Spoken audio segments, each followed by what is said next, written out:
Hello student, Sonu classes में आपका स्वागत है। आज हम लोग अर्थशास्त्र पढ़ने वाले हैं, कक्षा 10वीं का, जिसका शीर्षक है, हेडिंग है अर्थव्यवस्था एवं इसके विकास का इतिहास। कि भारतीय अर्थव्यवस्था के विकास कैसे हुआ, इसके इतिहास के बारे में जानेंगे कि अंग्रेजों से पूर्व और अंग्रेजों के पश्चात बाद में भारतीय अर्थव्यवस्था की स्थिति कैसी रही। इन सब चीज़ों के बारे में हम लोग एक एक करके इस अध्याय में पढ़ने वाले हैं कि भारतीय अर्थव्यवस्था कि जैसे पहले के समय में वस्तु विनिमय चलता था और वस्तु विनिमय से किस तरह से धीरे धीरे करके मौद्रिक प्रणाली की ओर आए। मौद्रिक प्रणाली से हम लोग किस तरह से एटीएम कार्ड, डेबिट कार्ड तक, कोर बैंकिंग प्रणाली तक पहुंच गए। जो आज हम लोग भारतीय अर्थव्यवस्था के बदलता हुआ स्वरूप को देखते हैं, ये एक दिन की कहानी नहीं है, इसके पीछे एक लंबा इतिहास है। तो उन्हीं चीजों के बारे में हम लोग इस अध्याय में पढ़ने वाले हैं। तो अध्याय को शुरू करने से पहले हम लोग अर्थशास्त्र, जो ये बुक है, पहले अर्थशास्त्र का परिचय जान लेते हैं कि अर्थशास्त्र है क्या। तो साधारण अर्थों में अगर देखा जाए, अर्थशास्त्र सामाजिक विज्ञान की वह शाखा है जिसमें वस्तु, सामाजिक विज्ञान की वह शाखा जिसमें वस्तु एवं सेवाओं का उत्पादन किया जाता है। अर्थशास्त्र क्या है कि सामाजिक विज्ञान की वह शाखा जिसमें वस्तु एवं सेवाओं का उत्पादन किया जाता है। वस्तु हो गया वे भौतिक चीजें जिसे हम देख सकते हैं, छू सकते हैं। सेवा वो हो गया जिसे हम छू नहीं सकते, देख नहीं सकते। जैसे शिक्षा वो एक तरह का सेवा है। डॉक्टर का इलाज वो एक तरह का क्या है, सेवा है। तो यानी अर्थशास्त्र में हम लोग मुख्यतः किन चीजों का उत्पादन करते हैं, तो वो है वस्तु एवं सेवाओं का उत्पादन। उसके बाद वस्तु एवं सेवाओं का उत्पादन, वितरण, विनिमय तथा उपभोग का अध्ययन करते हैं। तो साधारण अर्थों में देखा जाए कि अर्थ सामाजिक विज्ञान की वह शाखा जिसमें वस्तु और सेवाओं का हम लोग उत्पादन करते हैं, उसका उपयोग करते हैं, उसका उपभोग करते हैं कि किस तरह से वस्तु एवं सेवाओं को बनाया जाता है, किस तरह से उसका विनिमय किया जाता है, एक स्थान से दूसरे स्थान किस तरह से उसको आयात निर्यात के लिए भेजा जाता है, फिर उसके बारे में उसका उपभोग कैसे करते हैं, यानी उसको हम लोग खर्च कैसे करते हैं। इन्हीं सब चीजों का अध्ययन हम लोग अर्थशास्त्र में करते हैं। तो सामाजिक विज्ञान की वह शाखा जिसमें वस्तु एवं सेवाओं के उत्पादन, वितरण, विनिमय तथा उपभोग का अध्ययन किया जाता है, उसे अर्थशास्त्र कहते हैं। यानी वे शास्त्र जिसमें हम वस्तु एवं सेवाओं के उत्पादन, उपभोग, उसका वितरण, कैसे उसको अलग अलग क्षेत्रों में बांटा जाता है, किस तरह से उसका आयात निर्यात किया जाता है, इन सब चीजों का जो अध्ययन करते हैं उसे ही कहा जाता है अर्थशास्त्र। ठीक है प्यारे बच्चों, उसे ही क्या कहेंगे, अर्थशास्त्र। यानी वस्तु एवं सेवाओं का उत्पादन और उपभोग का अध्ययन जिस विषय में किया जाएगा उसको बोला जाता है अर्थशास्त्र। तो यहाँ पे देखते हैं कि अर्थशास्त्र का जनक, फादर्स ऑफ इकोनॉमिक्स, तो किसे कहा जाता है, अर्थशास्त्र का जनक है एडम स्मिथ। अर्थशास्त्र के जनक को कहा जाता, जनक का नाम है एडम स्मिथ। अब अर्थशास्त्र हम लोग समझे कि जिसमें वस्तु और सेवाओं का उत्पादन और उसका उपभोग, विनिमय, क्रय विक्रय कैसे किया जाता है, इन सब चीजों का अध्ययन को अर्थशास्त्र कहते हैं। यहाँ पे एक पॉइंट और देखें कि अर्थशास्त्र का जनक किसे कहा जाता है, तो अर्थशास्त्र का जनक एडम स्मिथ को कहा जाता है। ठीक है, क्लियर है। अब यहाँ पे थोड़ा सा नीचे आते हैं, एक पॉइंट यहाँ पे हमको दिखाई दे रहा है जिसे हम लिखे हैं उपनिवेश। उपनिवेश, उपनिवेश यानी कॉलोनी। इंग्लिश में उपनिवेश को बोला जाता है प्यारे बच्चों कॉलोनी। कॉलोनी क्या होता है, कॉलोनी यानी उपनिवेश, शक्तिशाली देशों द्वारा कमजोर देशों पर अधिकार कर लेना। और कमजोर देश जब शक्तिशाली देश का अधीन हो जाता है तो वही कमजोर देश को उपनिवेश बोला जाता है। जैसे आज से लगभग 200 वर्ष पूर्व भारत भी उपनिवेश था। किसका उपनिवेश था, तो इंग्लैंड का उपनिवेश था। यानी जो यहाँ पे डेफिनेशन है उसके आधार पे हम बात करें, जब कोई शक्तिशाली राष्ट्र यानी देश किसी कमजोर देश पर अपना अधिकार करता है तो कमजोर राष्ट्र को शक्तिशाली राष्ट्र का उपनिवेश कहा जाता है। यानी शक्तिशाली राष्ट्र, शक्तिशाली कहने का मतलब ये हुआ कि वे आर्थिक दृष्टिकोण से, राजनीतिक दृष्टि से, हाँ बोले तो धन के मामले में हो, ऊर्जा के मामले में हो, हर चीज से परिपूर्ण वे देश। ऐसा नहीं शक्तिशाली का मतलब ये हो गया तथास्तु कर दिए तो ये शक्तिशाली, वैसा नहीं। जो आर्थिक दृष्टिकोण से क्या हो, राजनीतिक दृष्टिकोण से, ऊर्जा के क्षेत्र में परिपूर्ण हो, वैसे देशों को बोला जाता है शक्तिशाली देश। जब कोई शक्तिशाली देश किसी कमजोर देश पर अपना अधिकार कर लेता है, यानी उसको उस पर अपना आधिपत्य जमा लेता है, तो जब कमजोर देश क्या होता है, शक्तिशाली देश का उपनिवेश कहलाने लगता है। सरल शब्दों में देखा जाए कि शक्तिशाली देश द्वारा कमजोर देशों पर अधिकार करके उसका कुछ हिस्सा अपने लिए जब उपयोग करने लगता है तो उसे ही कहा जाता है उपनिवेश। उपनिवेश शक्तिशाली राष्ट्र द्वारा कमजोर राष्ट्रों पर अधिकार करना ही उपनिवेश कहलाता है। जैसे इंग्लैंड का पूर्व उपनिवेश कौन सी था? इंग्लैंड का पूर्व उपनिवेश भारत था। भारत पहले अंग्रेजों का गुलाम हुआ करता था, उपनिवेश हुआ करता था। लेकिन समय बदला और भारत में भी कई स्वतंत्रता संग्राम शुरू हुआ और भारत परिणाम स्वरूप 15 अगस्त 1947 को स्वतंत्र हो जाता है। उपनिवेश तो भारत की अर्थव्यवस्था जो आज इस तरह का स्थिति में है, कहीं ना कहीं ये उपनिवेश के कारण भारतीय अर्थव्यवस्था बहुत चरमरा गया था। ठीक है, तो ये उपनिवेश, हम लोग उपनिवेश बने किसके थे? तो वो इंग्लैंड था। यहाँ पे कह रहा है कुछ पॉइंट है जो कि एग्जाम के दृष्टिकोण से बहुत ही इंपॉर्टेंट है। कई दफा ये क्वेश्चन रिपीटेड भी हुआ कि फूट डालो और शासन करो। ठीक है, फूट डालो और शासन करो, डिवाइड एंड रूल, ये नीति किसकी थी?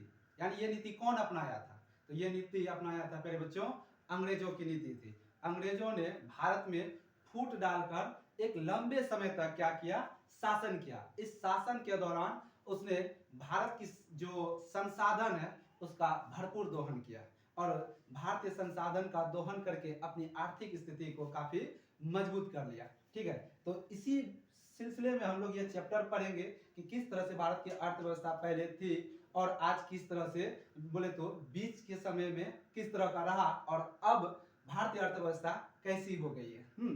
तो फूट डालो और शासन करो की नीति किसकी है? तो याद रखना प्यारे बच्चों, अंग्रेजों की। किसकी है? अंग्रेजों की। अब यहाँ पे दूसरा पॉइंट की अगर हम बात करें कि भारत को प्राचीन समय में किस नाम से जाना जाता था? तो भारत को प्राचीन समय में सोने की चिड़िया के नाम से जाना जाता था। प्राचीन समय भारत को सोने की चिड़िया के नाम से जाना जाता था। ये दूसरा ऑब्जेक्टिव है। अब यहाँ पे बात करें कि भारत अंग्रेजी शासन का लगभग कितना वर्षों तक उपनिवेश बना रहा? बोले तो गुलाम बना रहा। तो यहाँ लगभग की बात हो रहा है, तो याद रखना है कि भारत जो है अंग्रेजी शासन का लगभग 200 वर्षों तक क्या बना रहा? उपनिवेश बना रहा है। और अंततः 15 अगस्त 1947 को भारत क्या हो गया? स्वतंत्र हो गया। ठीक है, ये भारतीय अर्थव्यवस्था की कुछ परिचय से संबंधित था और यहाँ पे अर्थशास्त्र किसे कहते हैं उससे। एक बार मैं रिपीट कर देता हूँ कि सामाजिक विज्ञान की वह शाखा जिसमें हम वस्तु एवं सेवाओं के उत्पादन, उपभोग, विनिमय, वितरण आदि का अध्ययन करते हैं तो उसे कहा जाता है अर्थशास्त्र। अर्थशास्त्र का जनक कौन है? अर्थशास्त्र का जनक एडम स्मिथ है। और उपनिवेश शक्तिशाली देशों द्वारा कमजोर देशों पर अधिकार करना, कमजोर देश का शक्तिशाली देशों का अधीन होना ही उपनिवेश कहलाता है। हाँ, और भारत भी एक समय में उपनिवेश था इंग्लैंड का। ठीक है, और अंग्रेजों ने यहाँ पे एक लंबे समय तक जो शासन किया, उस शासन करने का प्रोसेस उन लोगों का था डिवाइड एंड रूल, यानी फूट डालो शासन करो। और यहाँ पे एक पॉइंट और भी है कि भारत को प्राचीन समय में किस नाम से जाना जाता था? तो भारत को प्राचीन समय में सोने की चिड़िया के नाम से जाना जाता था, सोने की चिड़िया। और भारत में अंग्रेजी शासन लगभग कितना वर्षों तक रहा? तो 200 वर्षों तक। और आजाद हुआ, स्वतंत्र हुआ 15 अगस्त 1947। इसके बीच में भारतीय अर्थव्यवस्था में क्या उतार क्या चढ़ाव आए, उन्हीं चीजों के बारे में इस अध्याय में बताया गया। तो अब हम लोग अर्थव्यवस्था का अर्थ को देखने वाले हैं कि अर्थव्यवस्था का अर्थ क्या होता है। तब तक इसको मैं मिटाता हूं।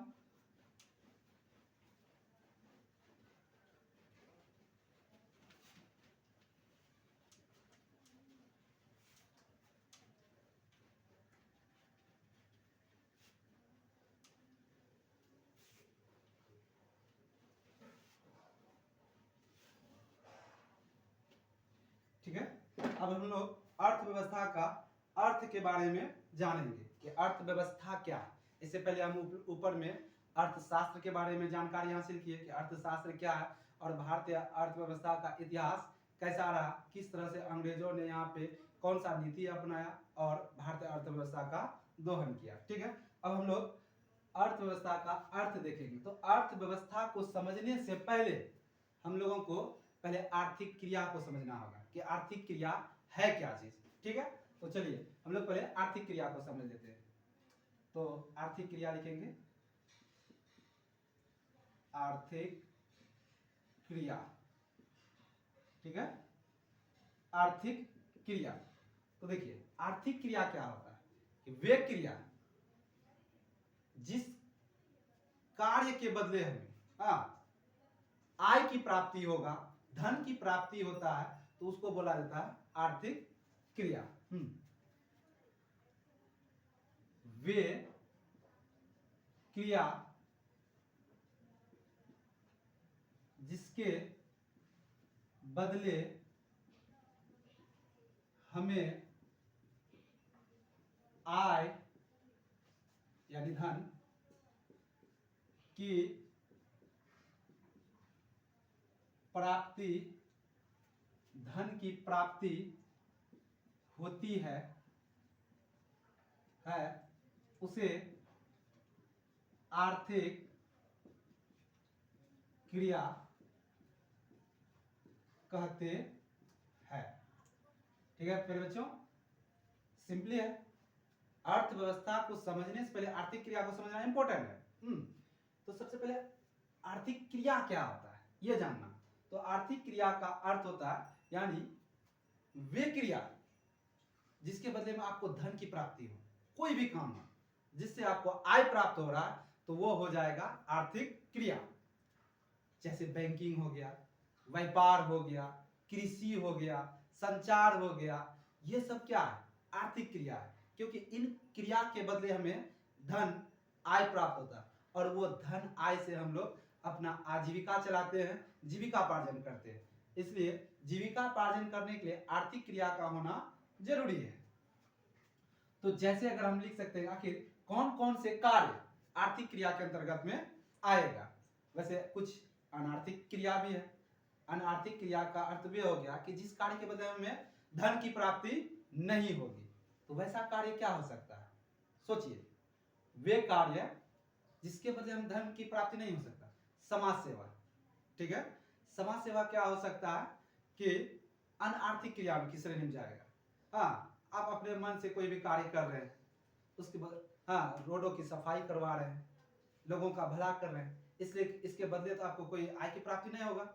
तो जब आय की प्राप्ति नहीं होगा लेकिन आप कर रहे हैं कार्य, तो वे कार्य क्या कहलाएगा, अनार्थिक क्रिया कहलाएगा। ठीक है, तो अनार्थिक क्रिया को हम लोग बाद में समझेंगे, पहले आर्थिक क्रिया। आई होप कि आर्थिक क्रिया के बारे में आप लोग समझ गए होंगे। वे क्रिया जिसके बदले में हमें क्या मिलता है, धन की प्राप्ति होता है, आय की प्राप्ति होता है, उसे हम आर्थिक क्रिया कहते हैं। एग्जाम्पल, जैसे जैसे आर्थिक क्रिया में हम माफी चाहेंगे, आर्थिक क्रिया में हम जैसे में ले सकते हैं बैंक। बैंक भी क्या है, आर्थिक क्रिया की श्रेणी में आता है। बीमा, यह भी आर्थिक क्रिया है। कृषि, यह भी एक आर्थिक क्रिया है। व्यापार, उसके बाद परिवहन, संचार, परिवहन, संचार, बैंक, बीमा, कृषि, व्यापार, परिवहन, संचार, उद्योग आदि, ये सभी क्या है आर्थिक क्रिया, क्योंकि इन क्रियाओं के बदले हमें आय की प्राप्ति होती है, धन की प्राप्ति होती है।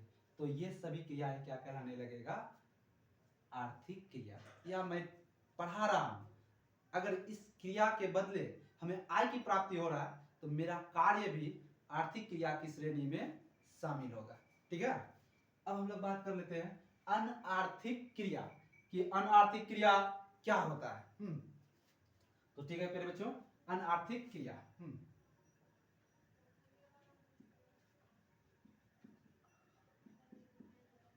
अनार्थिक क्रिया, अनार्थिक क्रिया कहता है वे क्रिया जिसके बदले हमें आय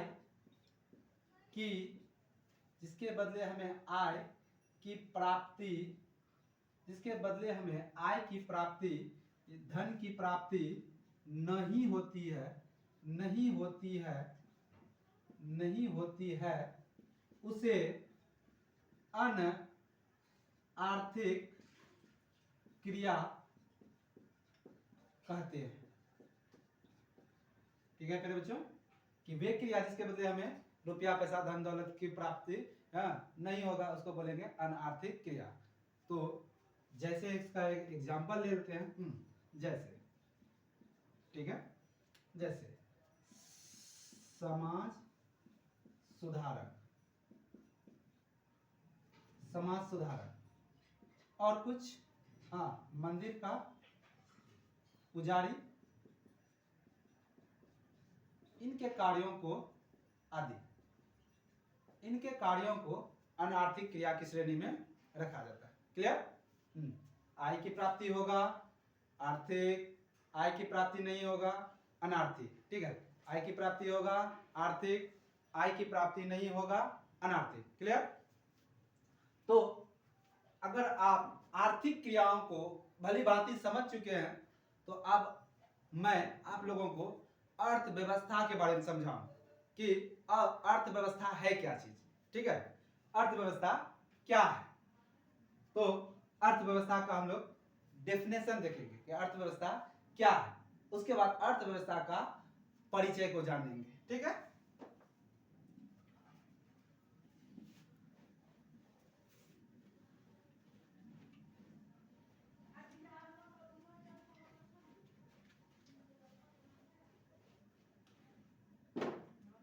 ठीक है, हम लोग अर्थव्यवस्था का डेफिनेशन देखते हैं। अर्थव्यवस्था जिसे इकोनॉमिक्स के नाम से जाना जाता है। इकोनॉमिक्स। ठीक है मेरे बच्चों, अर्थव्यवस्था। तो देखिए, अर्थव्यवस्था का अलग अलग डेफिनेशन अलग अलग तरीका से मिलता है। अलग अलग अर्थशास्त्री अर्थव्यवस्था के बारे में अपने मत के अनुसार से, अपने विचार के अनुसार से अलग अलग तरह का परिभाषा दिया गया। तो ठीक है, तो जैसे हम एक परिभाषा लिखाते हैं जिसका ये परिभाषा कुछ इस तरह से है। अर्थव्यवस्था आर्थिक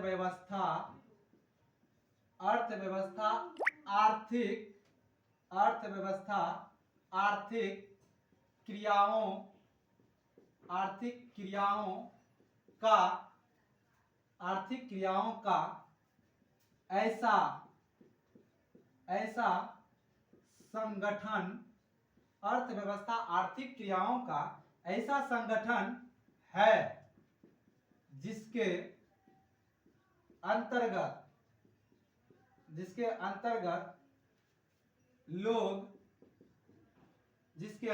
लोग कार्य करके अपनी आजीविका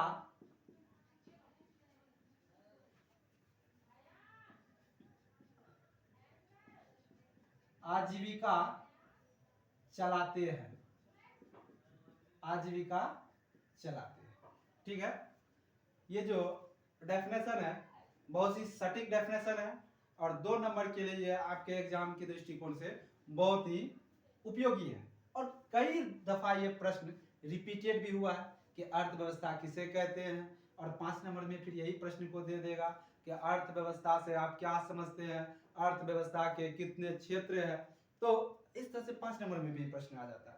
तो अर्थव्यवस्था को, क्षेत्रों को हम लोग बाद में पढ़ेंगे, लेकिन पहले अर्थव्यवस्था को पढ़ लेते हैं। ठीक है, तो डेफिनेशन है कि अर्थव्यवस्था आर्थिक क्रियाओं का, अभी तुरंत पढ़ा है कि आर्थिक क्रिया क्या है। आर्थिक क्रिया की वे क्रिया जिसमें आपको आय की प्राप्ति होगा वे हो जाएगा आर्थिक क्रिया। तो अर्थव्यवस्था आर्थिक क्रियाओं का ऐसा संगठन है, ऐसा मिला जुला रूप है जिसके अंतर्गत लोग काम करके, कार्य करके अपना जीविका चलाते हैं, अपना जीविकापार्जन करते हैं, जीवन यापन करते हैं। क्योंकि हम लोग कोई भी कार्य करते हैं तो उस कार्य के बदले में लगभग में आय की प्राप्ति होता है, और जब हमें आय की प्राप्ति होता तब हमारा जीविकापार्जन करना बहुत ही आसान हो जाता है। तो इस परिभाषा वही कह रहा है कि आर्थिक क्रियाओं का ऐसा समूह जिसमें लोग काम करता है और काम करके आय प्राप्त करता है, और आय प्राप्त करके तब जाके अपना जीविकापार्जन, आजीविका चलाता है। ठीक है, तो अर्थव्यवस्था आर्थिक क्रियाओं का ऐसा संगठन जिसके अंतर्गत लोग कार्य करके अपनी आजीविका चलाते हैं तो उसे अर्थव्यवस्था कहते हैं। ठीक है, अब एक अर्थशास्त्री है प्रोफेसर ब्राउन, अर्थशास्त्री ब्राउन के अनुसार, ब्राउन ने अर्थव्यवस्था का डेफिनेशन अपने विचार से दिया है। तो देखते हैं कि ब्राउन ने अर्थव्यवस्था का जो परिभाषा है वो किस तरह से दिया है।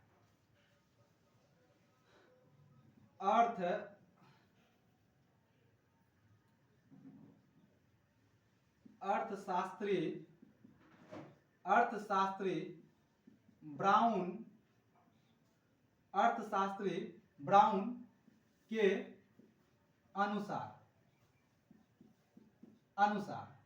अर्थशास्त्री ब्राउन के अनुसार, ठीक है, ब्राउन ने अर्थव्यवस्था का डेफिनेशन दिया है कि अर्थव्यवस्था